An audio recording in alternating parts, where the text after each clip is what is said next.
Yo, what goes everybody? Walker Dead Phoenix here, back again with another video for you guys. So in this video, I'm going to be talking about the DLC for Resident Evil Village, that being Shadows of Rose. Thank you all so much for the love and support, I do appreciate it, and yeah, let's get into this video now, shall we? So first off, I just wanted to bring up, listen, I don't hate Rose as a character. I don't hate her character.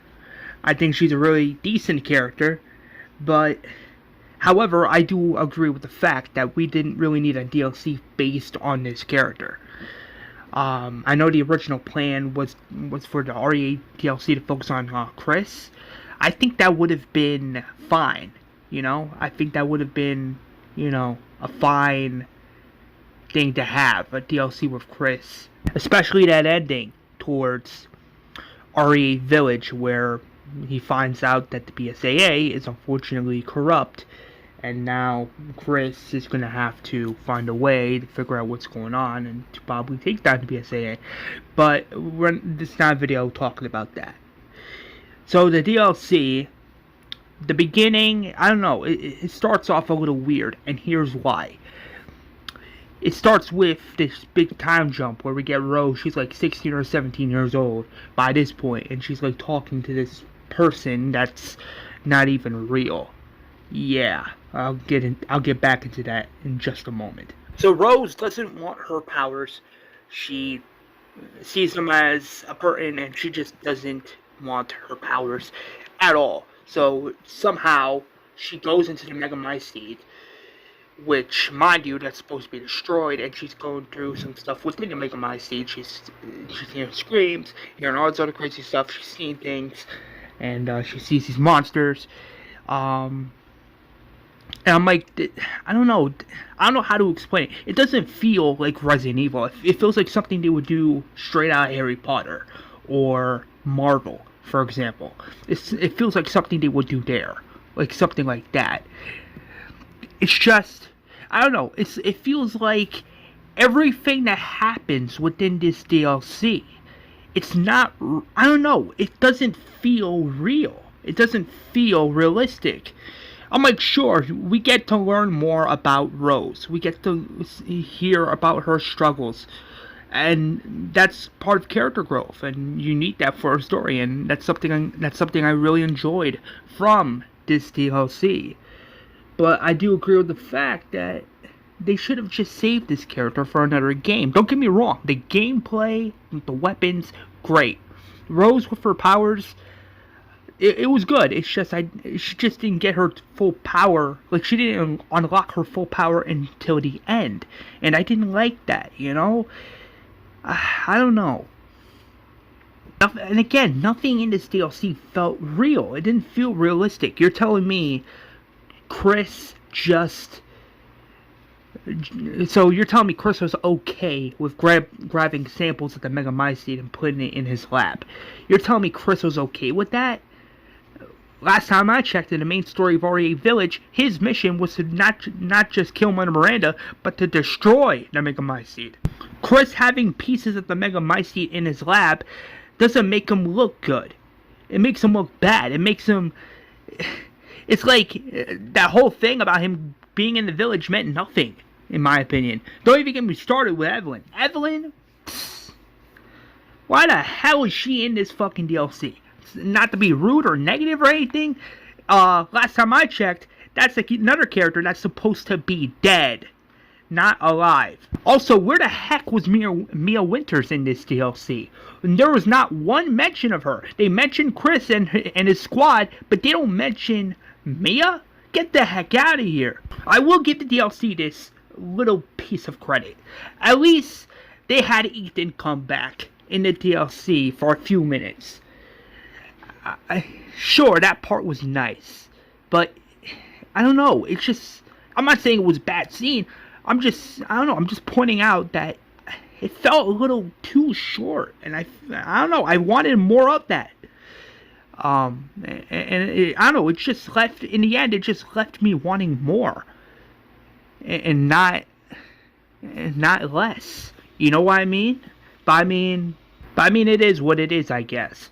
I don't know, this DLC, I don't know, I feel like we shouldn't we shouldn't have gotten this DLC. The fact that it took Capcom a whole year and a half to make this DLC just blows my mind, considering we got hella DLC in RE7.